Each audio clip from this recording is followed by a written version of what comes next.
তৃতীয় পুরস্কার গ্রহণ করবেন প্রফেসর নুরুল আমিন স্যার।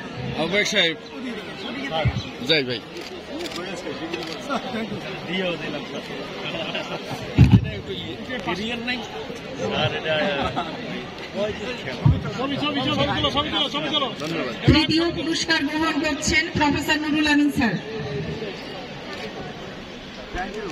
অনেক ধন্যবাদ।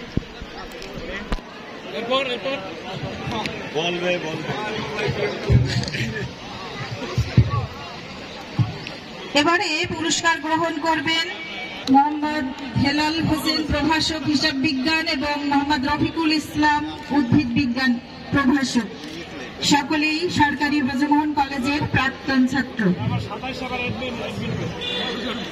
পুরস্কার নিচ্ছে মোহাম্মদ হেলাল হোসেন প্রভাষক হিসাব বিজ্ঞান।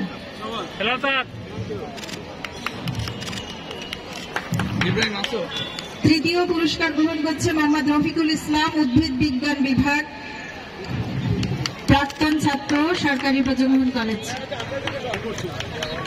সকলে হাততালি দিয়ে উৎসাহিত করবেন।